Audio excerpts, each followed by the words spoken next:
The Life of Fabius Maximus by Plutarch.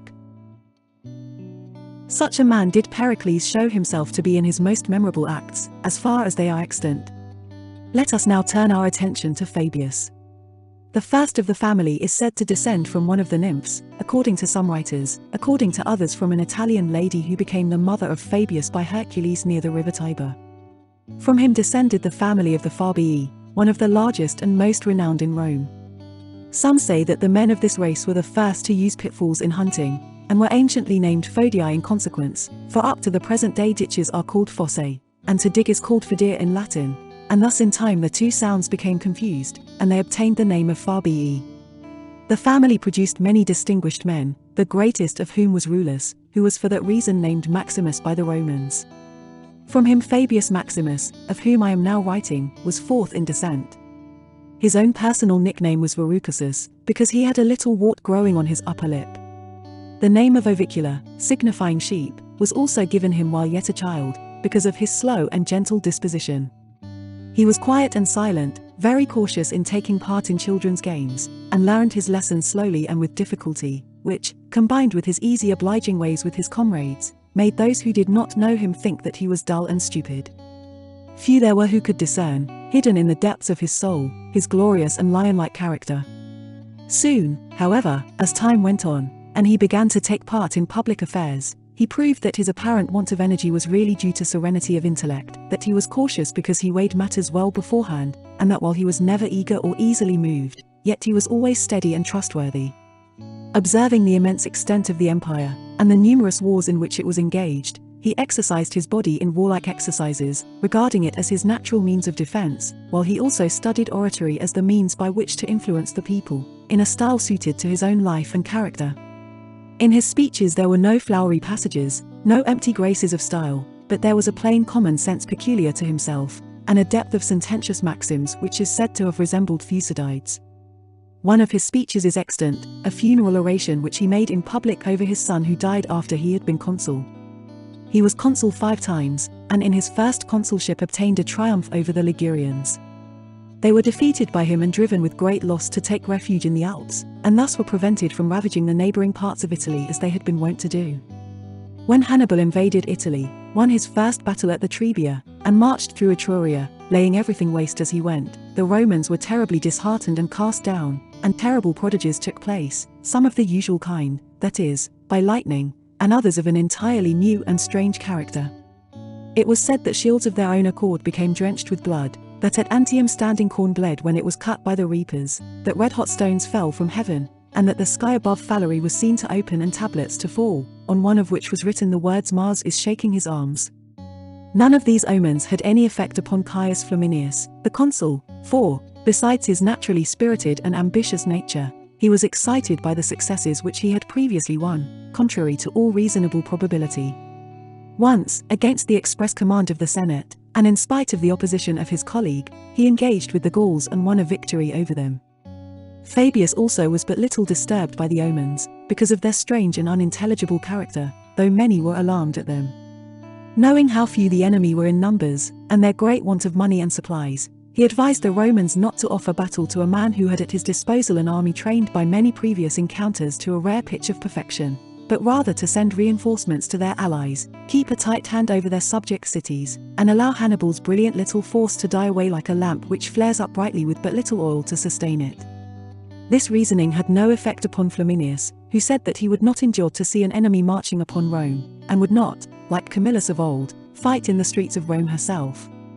He ordered the military tribunes to put the army in motion, and himself leaped upon his horse's back. The horse for no visible reason shied in violent terror, and Flaminius was thrown headlong to the ground. He did not, however, alter his determination, but marched to meet Hannibal, and drew up his forces for battle near the lake Thrasymene, in Etruria. When the armies met, an earthquake took place which destroyed cities, changed the courses of rivers, and cast down the crests of precipices, but in spite of its violence, no one of the combatants perceived it. Flaminius himself, after many feats of strength and courage, fell dead, and around him lay the bravest Romans.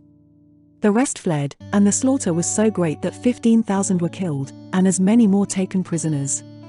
Hannibal generously desired to bury the body of Flaminius with military honors, to show his esteem for the consul's bravery, but it could not be found among the slain, and no one knew how it disappeared. The defeat at the Trebia had not been clearly explained either by the general who wrote the dispatch, or by the messenger who carried it, as they falsely represented it to have been a drawn battle. But as soon as the praetor Pomponius heard the news of this second misfortune, he assembled the people in the forum, and said, without any roundabout apologies whatever, "Romans, we have lost a great battle, the army is destroyed, and the consul Flaminius has fallen. Now, therefore, take counsel for your own safety." These words produced the same impression on the people that a gust of wind does upon the sea. No one could calmly reflect after such a sudden downfall of their hopes. All, however, agreed that the state required one irresponsible ruler, which the Romans call a dictatorship, and a man who would fulfill this office with fearless energy. Such a man, they felt, was Fabius Maximus, who was sufficiently qualified for the office by his abilities and the respect which his countrymen bore him, and was moreover at that time of life when the strength of the body is fully capable of carrying out the ideas of the mind, but when courage is somewhat tempered by discretion. As soon as the people had passed their decree, Fabius was appointed dictator, 19, and appointed Marcus Minucius his master of the horse. First, however, he begged of the Senate to allow him the use of a horse during his campaigns. There was an ancient law forbidding this practice, either because the main strength of the army was thought to lie in the columns of infantry, and for that reason the dictator ought to remain always with them, or else because, while in all other respects the dictator's power is equal to that of a king, it was thought well that in this one point he should have to ask leave of the people. Next, however, Fabius, wishing at once to show the greatness and splendor of his office, and so make the citizens more ready to obey him, appeared in public with all his 24 lictors at once, and when the surviving consul met him, he sent an officer to bid him dismiss his lictors, lay aside his insignia of office, and come before him as a mere private citizen. After this he began in the best possible way, that is, by a religious ceremony, and assured the people that it was in consequence of the impiety and carelessness of their late general, not by any fault of the army, that they had been defeated. Thus he encouraged them not to fear their enemies, but to respect the gods and render them propitious, not that he implanted any superstitious observances among them, but he confirmed their valor by piety, and took away from them all fear of the enemy by the hopes which he held out to them of divine protection. At this time many of the holy and mysterious books, which contain secrets of great value to the state, were inspected. These are called the Sibylline books. One of the sentences preserved in these was said to have an evident bearing on contemporary events. What it was can only be guessed at by what was done. The dictator appeared before the people and publicly vowed to the gods of Versacrum, that is, all the young which the next spring should produce, from the goats, the sheep, and the kine on every mountain, and plain, and river, and pasture within the bounds of Italy. All these he swore that he would sacrifice, and moreover that he would exhibit musical and dramatic shows, and expend upon them the sum of 333 sestertia, and 333 denarii, and 1/3 of a denarius. The sum total of this in our Greek money is 83,583 drachmas and 2 obols. What the particular virtue of this exact number may be it is hard to determine, unless it be on account of the value of the number 3, which is by nature perfect, and the first of odd numbers, the first also of plurals, and containing within itself all the elements of the qualities of number. Fabius, by teaching the people to rest their hopes on religion, made them view the future with a more cheerful heart. For his own part, he trusted entirely to himself to win the victory, believing that heaven grants men success according to the valor and conduct which they display. He marched against Hannibal, not with any design of fighting him, but of wearing out his army by long delays, until he could, by his superior numbers and resources, deal with him easily. With this object in view he always took care to secure himself from Hannibal's cavalry, by occupying the mountains overhanging the Carthaginian camp, where he remained quiet as long as the enemy did, but when they moved he used to accompany them, showing himself at intervals upon the heights at such a distance as not to be forced to fight against his will, and yet, from the very slowness of his movements, making the enemy fear that at every moment he was about to attack. By these dilatory maneuvers he incurred general contempt, and was looked upon with disgust by his own soldiers, while the enemy, with the exception of one man, thought him utterly without warlike enterprise. That man was Hannibal himself. He alone perceived Fabius's true generalship and thorough comprehension of the war, and saw that either he must by some means be brought to fight a battle, or else the Carthaginians were lost, if they could not make use of their superiority in arms, but were to be worn away and reduced in number and resources, in which they were already deficient. He put in force every conceivable military stratagem and device, like a skillful wrestler when he tries to lay hold of his antagonist, and kept attacking Fabius, skirmishing round him, and drawing him from place to place, in his endeavours to make him quit his policy of caution. But Fabius was convinced that he was right, and steadily declined battle. His master of the horse, Minucius, who longed for action, gave him much trouble. This man made unseemly boasts, and harangued the army, filling it with wild excitement and self-confidence. The soldiers in derision used to call Fabius Hannibal's lackey, because he followed him wherever he went, and thought Minucius a really great general, and worthy of the name of Roman. Minucius, encouraged in his arrogant vauntings, began to ridicule the habit of encamping on the mountain tops, saying that the dictator always took care to provide them with good seats from which to behold the spectacle of the burning and plundering of Italy, and used to ask the friends of Fabius whether he took his army up so near the sky because he had ceased to take any interest in what went on the earth below, or whether it was in order to conceal it from the enemy among the clouds and mists. When Fabius was informed of these insults by his friends, who begged him to wipe away this disgrace by risking a battle, he answered, "If I did so, I should be more cowardly than I am now thought to be, in abandoning the policy which I have determined on because of men's slanders and sneers. It is no shame to fear for one's country, but to regard the opinions and spiteful criticisms of the people would be unworthy of the high office which I hold, and would show me the slave of those whom I ought to govern and restrain when they would fain do wrong." After this, Hannibal made a blunder. Wishing to move his army further from that of Fabius, and to gain an open part of the country where he could obtain forage, he ordered his guides one night after supper to lead the way at once to Tarentum. They, misunderstanding him because of his foreign pronunciation, led his forces to the borders of Campania, near the city of Tarentum, through the midst of which flows the river Lothrinus, which the Romans call Volturnus.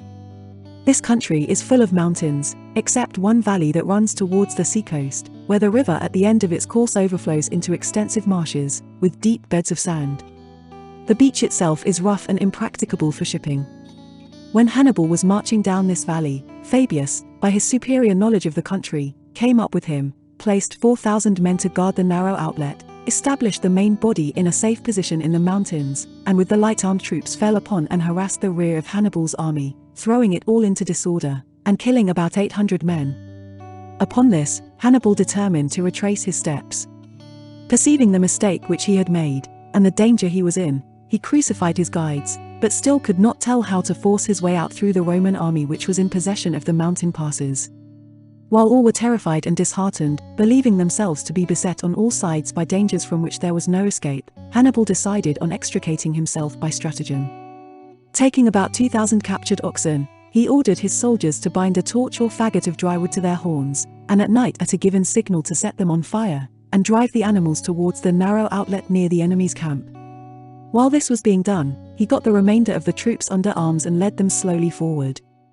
The cattle, while the flame was moderate, and burned only the wood, walked steadily forward towards the mountain side, astonishing the shepherds on the mountain, who thought that it must be an army, marching in one great column, carrying torches. But when their horns were burned to the quick, causing them considerable pain, the beasts, now scorched by the fire from one another as they shook their heads, set off in wild career over the mountains, with their foreheads and tails blazing, setting fire to a great part of the wood through which they passed. The Romans watching the pass were terribly scared at the sight, for the flames looked like torches carried by men running, and they fell into great confusion and alarm, thinking that they were surrounded, and about to be attacked on all sides by the enemy. They dared not remain at their post, but abandoned the pass, and made for the main body. At that moment Hannibal's light troops took possession of the heights commanding the outlet, and the main army marched safely through, loaded with plunder. It happened that while it was yet night Fabius perceived the trick, for some of the oxen in their flight had fallen into the hands of the Romans, but, fearing to fall into an ambuscade in the darkness, he kept his men quiet under arms. When day broke he pursued and attacked the rearguard, which led to many confused skirmishes in the rough ground, and produced great confusion, till Hannibal sent back his practiced Spanish mountaineers from the head of his column. These men, being light and active, attacked the heavily armed Roman infantry and beat off Fabius' attack with very considerable loss. Now Fabius's unpopularity reached its highest pitch, and he was regarded with scorn and contempt. He had, they said, determined to refrain from a pitched battle, meaning to overcome Hannibal by superior generalship, and he had been defeated in that too. And Hannibal himself, wishing to increase the dislike which the Romans felt for him, though he burned and ravaged every other part of Italy, forbade his men to touch Fabius's own estates, and even placed a guard to see that no damage was done to them. This was reported at Rome, greatly to his discredit, and the tribunes of the people brought all kinds of false accusations against him in public harangues, instigated chiefly by Minucius, who was not Fabius's personal enemy, but being a relative of Minucius, the master of the horse, thought that he was pressing the interests of the latter by giving currency to all these scandalous reports about Fabius. He was also disliked by the Senate because of the terms which he had arranged with Hannibal about the exchange of prisoners. The two commanders agreed that the prisoners should be exchanged man for man, and that if either party had more than the other, he should redeem for 250 drachmas per man. When, then, this exchange took place, 240 Romans were found remaining in Hannibal's hands. The Senate determined not to send these men's ransom, and blamed Fabius for having acted improperly and against the interests of the state in taking back men whose cowardice had made them fall into the hands of the enemy. Fabius, on hearing this, was not moved at the discontent of the citizens, but having no money, as he could not bear to deceive Hannibal and give up his countrymen, sent his son to Rome with orders to sell part of his estate, and bring him the money at once to the camp. The young man soon sold the land, and quickly returned. Fabius now sent the ransom to Hannibal and recovered the prisoners, many of whom afterwards offered to repay him, but he would take nothing, and forgave their debt to them all. After this the priests recalled him to Rome to perform certain sacrifices. He now transferred the command to Minucius, and not merely ordered him as dictator not to fight or entangle himself with the enemy, but even gave him much advice and besought him not to do so, all of which Minucius set at naught, and at once attacked the enemy. Once he observed that Hannibal had sent the greater part of his army out to forage for provisions, and, attacking the remaining troops, he drove them into their entrenched camp, slew many, and terrified the rest, who feared that he might carry the camp by assault. When Hannibal's forces collected again, Minucius effected his retreat with safety, having excited both himself and the army with his success, and filled them with a spirit of reckless daring. Soon an inflated report of the action reached Rome. Fabius, when he heard of it, said that with Minucius he feared success more than failure, but the populace were delighted, and joyfully collected in the forum, where Metilius the tribune ascended the rostra, and made a speech glorifying Minucius, and accusing Fabius not merely of remissness or cowardice, but of actual treachery, accusing also the other leading men of the city of having brought on the war from the very beginning in order to destroy the constitution, and he also charged them with having placed the city in the hands of one man as dictator, who by his dilatory proceedings would give Hannibal time to establish himself firmly and to obtain reinforcements from Africa to enable him to conquer Italy. When Fabius addressed the people, he did not deign to make any defense against the accusations of the tribune, but said that he should accomplish his sacrifices and sacred duties as quickly as possible, in order to return to the army and punish Minucius for having fought a battle against his orders. At this a great clamour was raised by the people, who feared for their favourite Minucius, for a dictator has power to imprison any man, and even to put him to death, and they thought that Fabius, a mild-tempered man now at last stirred up to wrath, would be harsh and inexorable. All refrained from speaking, but Metilius, having nothing to fear because of the privileges of his office of tribune, for that is the only office which does not lose its prerogatives on the election of a dictator, but remains untouched though all the rest are annulled, made a violent appeal to the people, begging them not to give up Minucius, nor allow him to be treated as Manlius Torquatus treated his son, who had him beheaded, although he had fought most bravely and gained a crown of laurel for his victory. He asked them to remove Fabius from his dictatorship, and to bestow it upon one who was able and willing to save the country. Excited as they were by these words, they yet did not venture upon removing Fabius from his post, in spite of their feeling against him, but they decreed that Minucius should conduct the war, having equal powers with the dictator, a thing never before done in Rome, but which occurred shortly afterwards, after the disaster at Cannae, when Marcus Junius was dictator in the camp, and, as many members of the Senate had perished in the battle, they chose another dictator, Fabius Buteo. However, he, after enrolling the new senators, on the same day dismissed his lictors, got rid of the crowd which escorted him, and mixed with the people in the forum, transacting some business of his own as a private man. Now the people, by placing Minucius on the same footing with the dictator, thought to humble Fabius, but they formed a very false estimate of his character. He did not reckon their ignorance to be his misfortune, but as Diogenes the philosopher, when someone said they are deriding you, answered, but I am not derided, thinking that those alone are derided who are affected and disturbed by it. So Fabius quietly and unconcernedly endured all that was done, hereby affording an example of the truth of that philosophic maxim that a good and honest man can suffer no disgrace. Yet he grieved over the folly of the people on public grounds, because they had given a man of reckless ambition an opportunity for indulging his desire for battle, and, fearing that Minucius would be altogether beside himself with pride and vainglory, and would soon do some irreparable mischief, he left Rome unperceived by anyone. On reaching the camp, he found Minucius no longer endurable, but insolent and overbearing, and demanding to have the sole command every other day. To this Fabius would not agree, but divided his forces with him, thinking it better to command a part than partly to command the whole of the army. He took the 1st and 4th legion, and left the 2nd and 3rd to Minucius, dividing the auxiliary troops equally with him. As Minucius gave himself great airs, and was gratified at the thought that the greatest officer in the state had been humbled and brought low by his means, Fabius reminded him that if he judged aright, he would regard Hannibal, not Fabius, as his enemy, but that if he persisted in his rivalry with his colleagues, he must beware lest he, the honoured victor, should appear more careless of the safety and success of his countrymen, than he who had been overcome and ill-treated by them. Minucius thought all this to be merely the expression of the old man's jealousy. He took his allotted troops, and encamped apart from him. Hannibal was not ignorant of what was passing, and watched all their movements narrowly. There was a hill between the two armies, which it was not difficult to take, which when taken would afford an army a safe position, and one well supplied with necessaries. The plain by which it was surrounded appeared to be perfectly smooth, but was nevertheless intersected with ditches and other hollow depressions. On this account Hannibal would not take the hill, although he could easily have done so, but preferred to leave it untouched, in order to draw the enemy into fighting for its possession.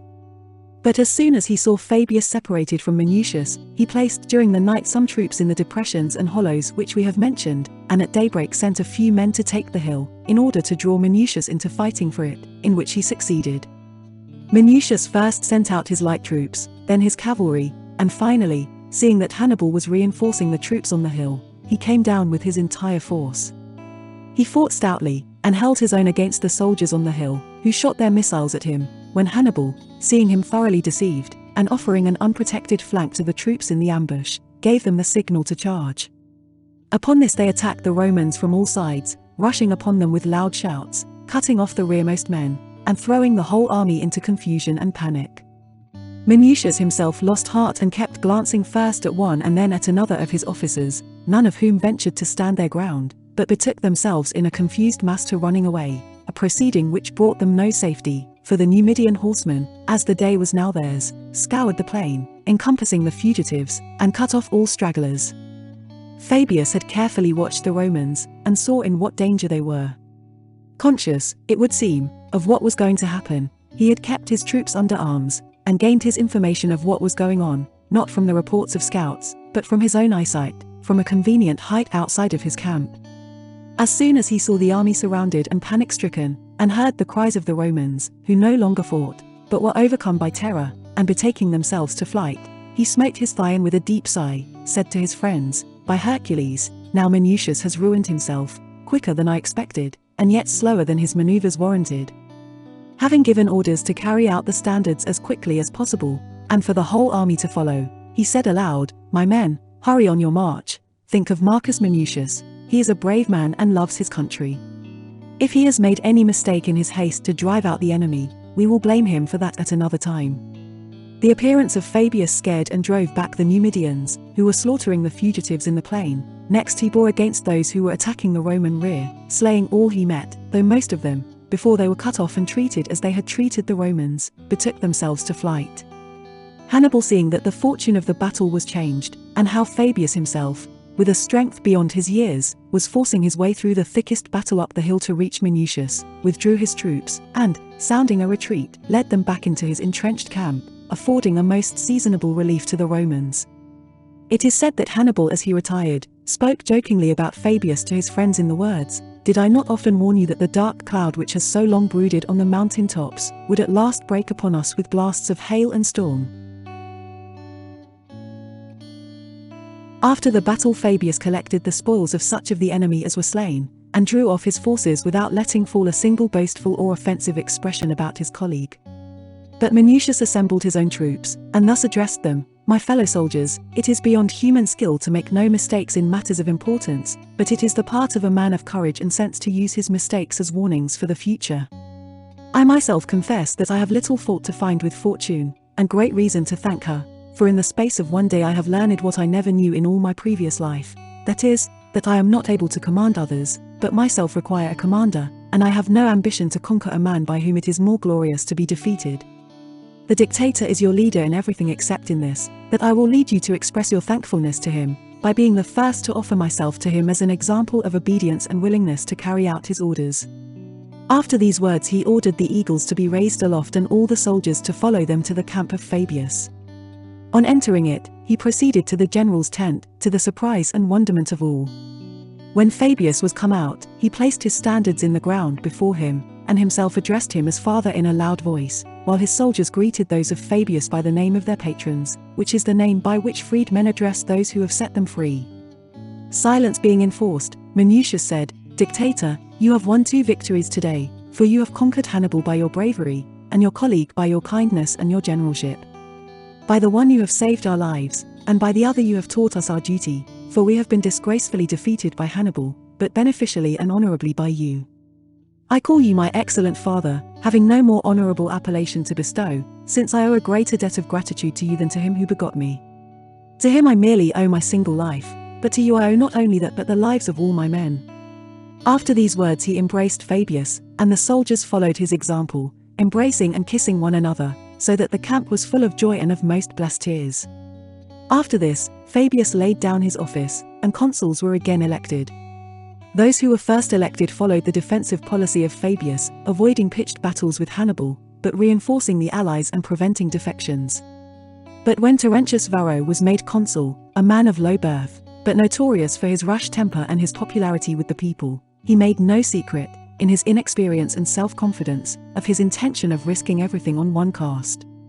He was always reiterating in his public speeches that under such generals as Fabius the war made no progress, whereas he would conquer the enemy the first day he saw him. By means of these boastful speeches he enrolled as soldiers such a multitude as the Romans had never before had at their disposal in any war, for there collected for the battle 88,000 men. This caused great disquietude to Fabius and other sensible Romans, who feared that if so many of the youth of Rome were cut off, the city would never recover from the blow. They addressed themselves therefore to the other consul, Paulus Aemilius, a man of great experience in war, but disagreeable to the people and afraid of them because he had once been fined by them. Fabius encouraged him to attempt to hold the other consul's rashness in check, pointing out that he would have to fight for his country's safety with Terentius Varro no less than with Hannibal. "Varro," he said, "will hasten to engage because he does not know his own strength, and Hannibal will do so because he knows his own weakness. I myself, Paulus," said he, "am more to be believed than Varro as to the condition of Hannibal's affairs, and I am sure that if no battle takes place with him for a year, he will either perish in this country or be compelled to quit it, because even now, when he seems to be victorious and carrying all before him, not one of his enemies have come over to his side, while scarcely a third of the force which he brought from home is now surviving." It is said that Paulus answered as follows: "For my own part, Fabius, it is better for me to fall by the spears of the enemy than be again condemned by the votes of my own countrymen. But if public affairs are indeed in this critical situation, I will endeavour rather to approve myself a good general to you than to all those who are urging me to the opposite course." With this determination Paulus began the campaign. Varro induced his colleague to adopt the system of each consul holding the chief command on alternate days. He proceeded to encamp near Hannibal on the banks of the river Aufidus, close to the village of Cannae. At daybreak he showed the signal of battle, a red tunic displayed over the general's tent, so that the Carthaginians were at first disheartened at the daring of the consul and the great number of his troops, more than twice that of their own army. Hannibal ordered his soldiers to get under arms, and himself rode with a few others to a rising ground, from which he viewed the enemy, who were already forming their ranks. When one Gisco, a man of his own rank, said to him that the numbers of the enemy were wonderful, Hannibal with a serious air replied, "Another circumstance much more wonderful than this has escaped your notice, Gisco." When Gisco asked what it might be, Hannibal answered, "It is, that among all those men before you there is not one named Gisco." At this unexpected answer they all began to laugh, and as they came down the hill they kept telling this joke to all whom they met, so that the laugh became universal, and Hannibal's staff was quite overpowered with merriment. The Carthaginian soldiers seeing this took courage, thinking that their general must be in a position to despise his enemy if he could thus laugh and jest in the presence of danger. In the battle, Hannibal employed several stratagems. First, in securing the advantage of position, by getting the wind at his back, for it blew a hurricane, raising a harsh dust from the sandy plains, which rose over the Carthaginians and blew in the faces of the Romans, throwing them into confusion. Secondly, in his disposition of his forces he showed great skill. The best troops were placed on the wings, and the centre, which was composed of the worst, was made to project far beyond the rest of the line. The troops on each wing were told that when the Romans had driven in this part of the line and were so become partly enclosed, that each wing must turn inwards, and attack them in the flank and rear and endeavour to surround them. This was the cause of the greatest slaughter, for when the centre gave way, and made room for the pursuing Romans, Hannibal's line assumed a crescent form, and the commanders of the select battalions charging from the right and left of the Romans attacked them in flank, destroying every man except such as escaped being surrounded. It is related that a similar disaster befell the Roman cavalry. The horse of Paulus was wounded, and threw its rider, upon which man after man of his staff dismounted and came to help the consul on foot. The cavalry, seeing this, took it for a general order to dismount, and at once attack the enemy on foot. Hannibal, seeing this, said, "I am better pleased at this than if he had handed them over to me bound hand and foot." This anecdote is found in those writers who have described the incidents of the battle in detail. Of the consuls, Varro escaped with a few followers to Venusia. Paulus, in the whirling eddies of the rout, covered with darts which still stuck in his wounds, and overwhelmed with sorrow at the defeat, sat down on a stone to await his death at the hands of the enemy. The blood with which his face and head were covered made it hard for anyone to recognize him, but even his own friends and servants passed him by, taking no heed of him. Only Cornelius Lentulus, a young patrician, saw and recognized him. Dismounting from his horse and leading it up to him, he begged him to take it and preserve his life, at a time when the state especially needed a wise ruler. But he refused, and forced the youth, in spite of his tears, to remount his horse. He then took him by the hand, saying, "Lentulus, tell Fabius Maximus, and bear witness yourself, that Paulus Aemilius followed his instructions to the last, and departed from nothing of what was agreed upon between us, but he was vanquished first by Varro, and secondly by Hannibal." Having given Lentulus these instructions, he sent him away, and flinging himself onto the enemy's swords perished. In that battle it is reckoned that 50,000 Romans fell, and 4,000 were taken prisoners, besides not less than 10,000 who were taken after the battle in the camps of the two consuls. After this immense success, Hannibal was urged by his friends to follow up his victory and enter Rome with the fugitives, promising that 5 days thereafter he should sup in the capital. It is not easy to say what reasons could have deterred him from doing so, and it seems rather as if some divinity prevented his march, and inspired him with the dilatory and timid policy which he followed. It is said that the Carthaginian, Barca, said to him, "You know how to win a victory, but do not know how to use one." Yet so great a change was effected by this victory that he, who before it had not possessed a single city, market, or harbour in Italy, and had to obtain his provisions with the utmost difficulty by plunder, having no regular base of operations, but merely wandering about with his army as though carrying on brigandage on a large scale, now saw nearly the whole of Italy at his feet. Some of the largest and most powerful states came over to him of their own accord, and he attacked and took Capua, the most important city next to Rome itself. It would appear that the saying of Euripides, that adversity tries our friends, applies also to good generals. That which before this battle was called Fabius's cowardice and remissness, was now regarded as more than human sagacity, and a foresight so wonderful as to be beyond belief. Rome at once centered her last hopes upon Fabius, taking refuge in his wisdom as men take sanctuary at an altar, believing his discretion to be the chief cause of her surviving this present crisis, even as in the old Gaulish troubles. For though he had been so cautious and backward at a time when there seemed to be no imminent danger, yet now when every one was giving way to useless grief and lamentation, he alone walked through the streets at a calm pace, with a composed countenance and kindly voice, stopped all womanish wailings and assemblies in public to lament their losses, persuaded the Senate to meet, and gave fresh courage to the magistrates, being really himself the moving spirit and strength of the state, which looked to him alone to command it. He placed guards at the gates to prevent the mob from quitting the city, and regulated the period of mourning, bidding every man mourn for 30 days in his own house, after which all signs of mourning were to be put away.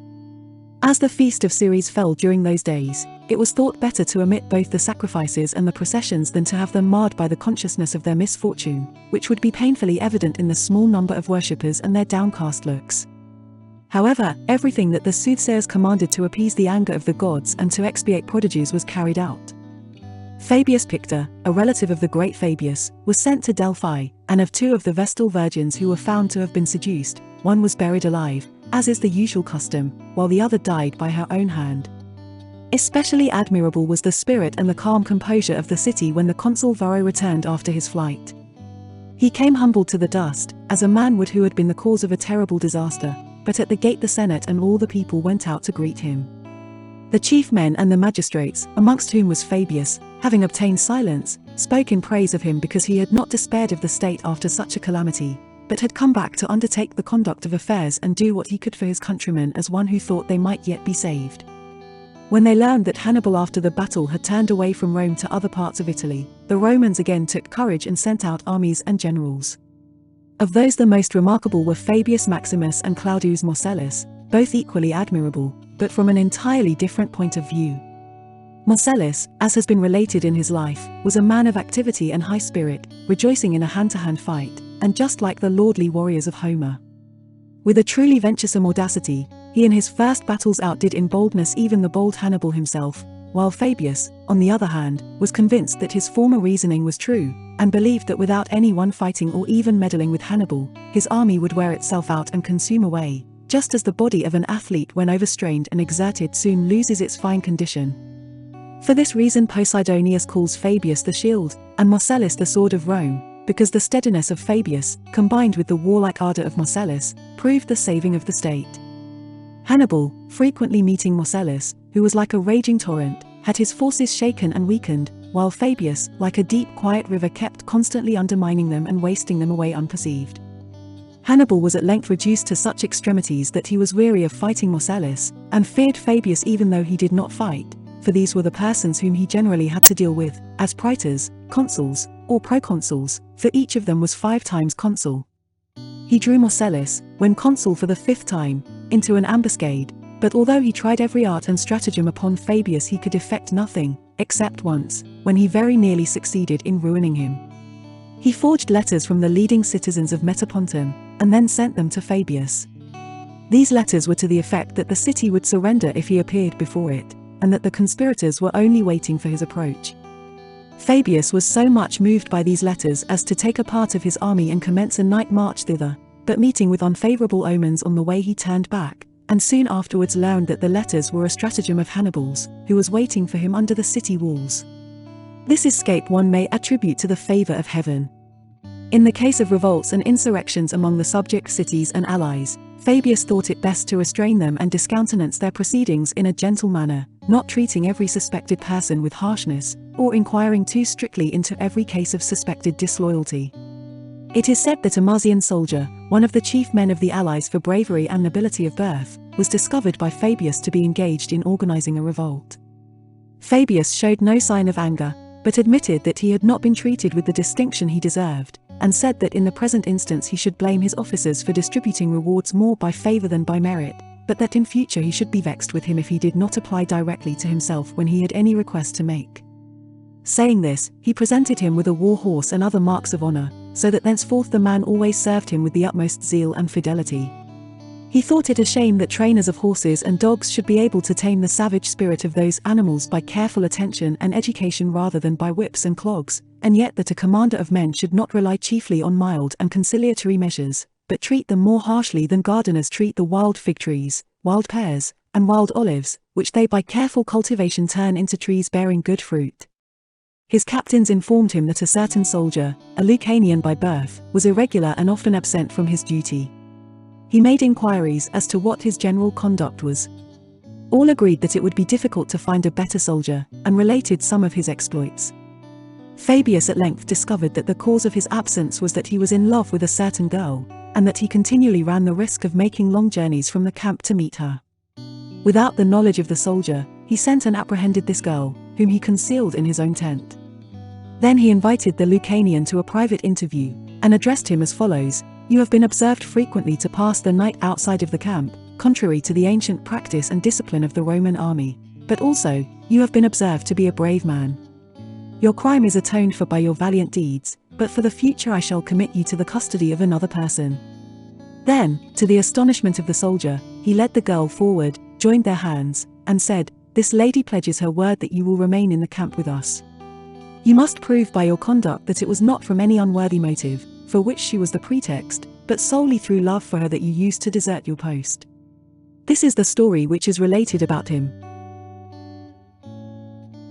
Fabius obtained possession of Tarentum by treachery in the following manner.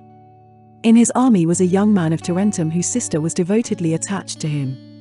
Her lover was a Bruttian, and one of the officers of Hannibal's garrison there.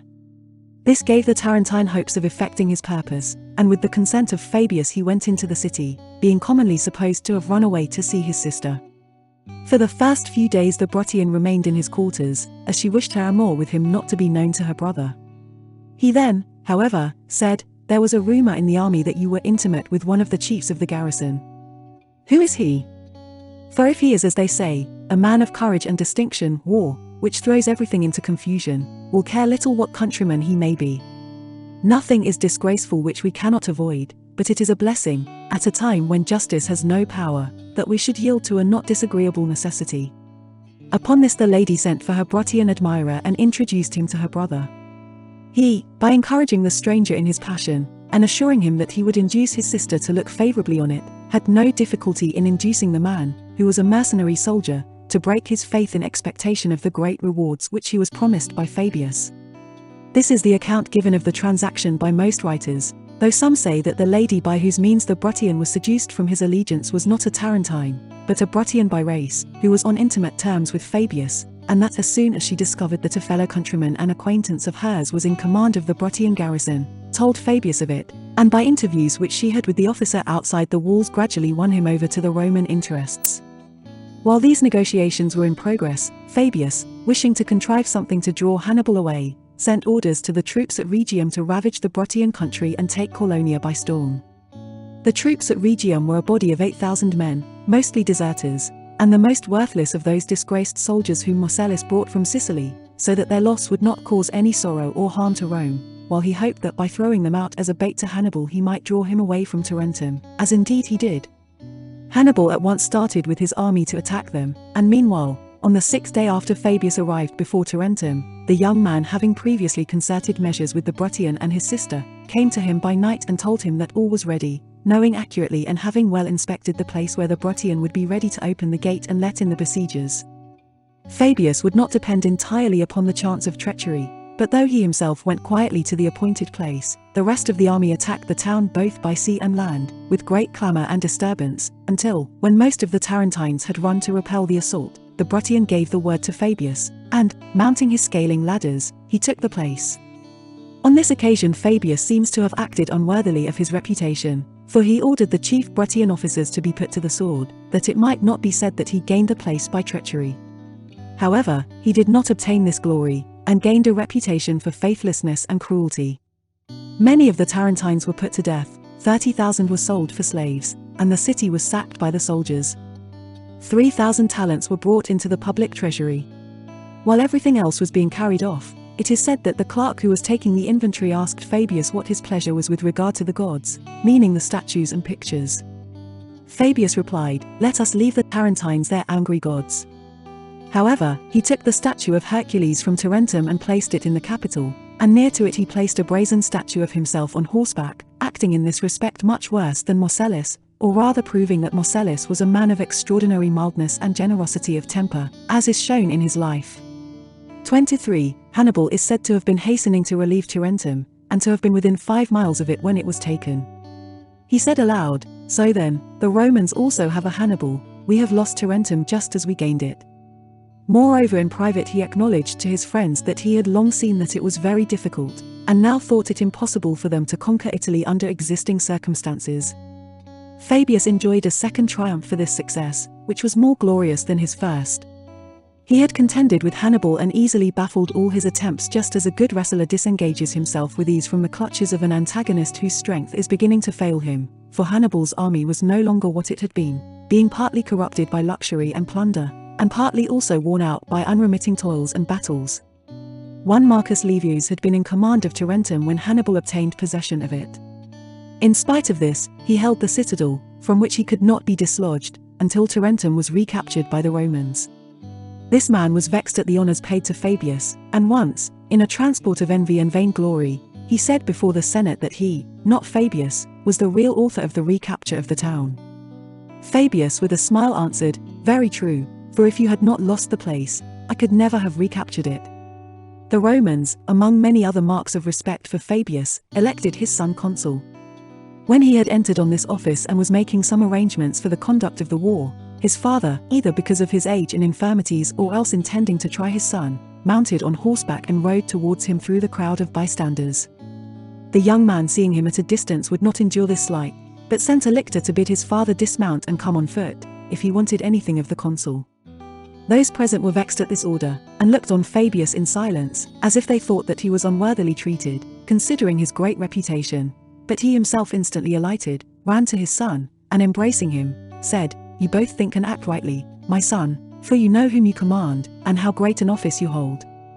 Thus it was that we and our ancestors made Rome great, by thinking less of our parents and of our children than of the glory of our country."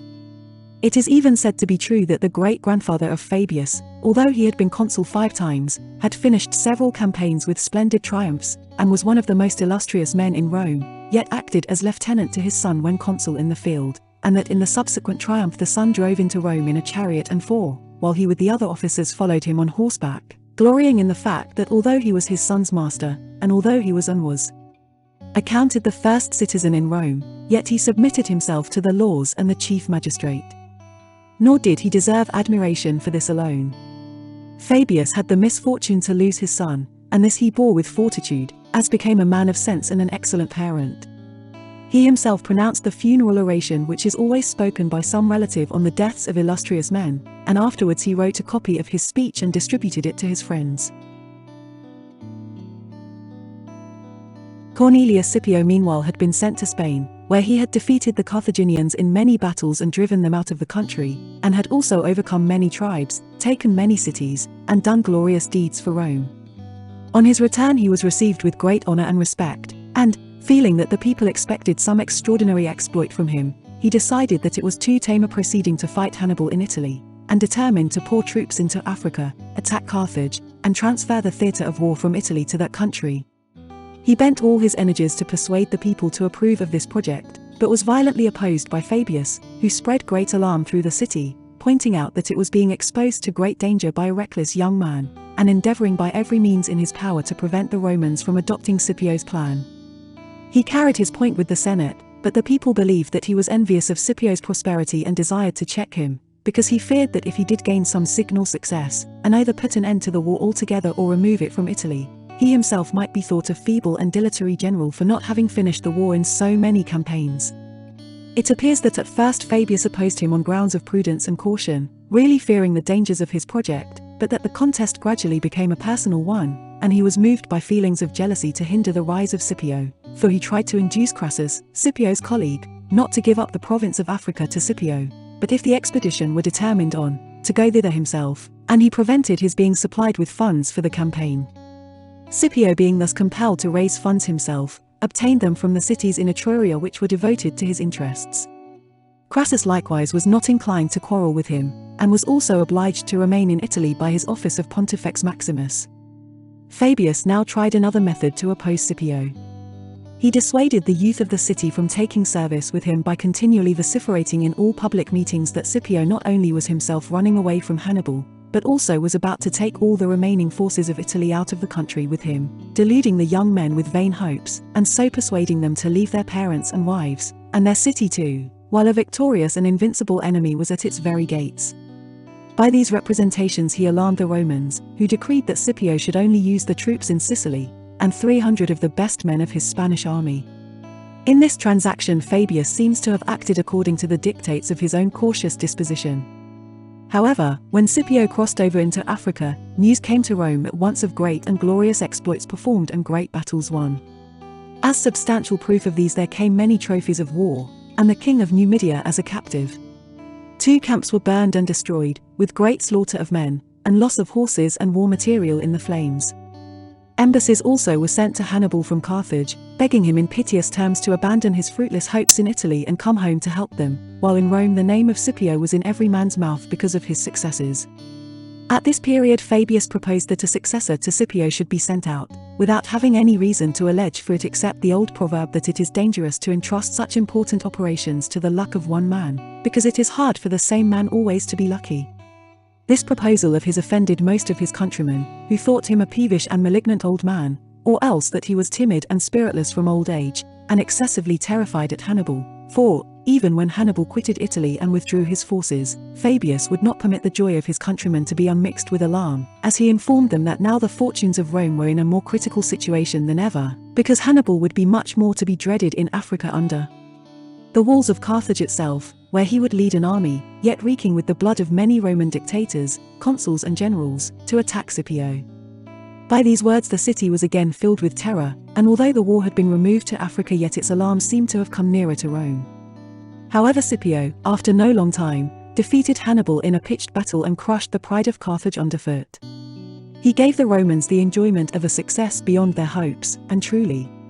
restored the city, shaken by the storm. Fabius Maximus did not survive till the end of the war, nor did he live to hear of Hannibal's defeat, or see the glorious and lasting prosperity of his country, for about the time when Hannibal left Italy he fell sick and died. The Thebans, we are told, buried Epaminondas at the public expense, because he died so poor that they say nothing was found in his house except an iron spit. Fabius was not honored by the Romans with a funeral at the public expense, yet every citizen contributed the smallest Roman coin towards the expenses, not that he needed the money, but because they buried him as the father of the people, so that in his death he received the honorable respect which he had deserved in his life.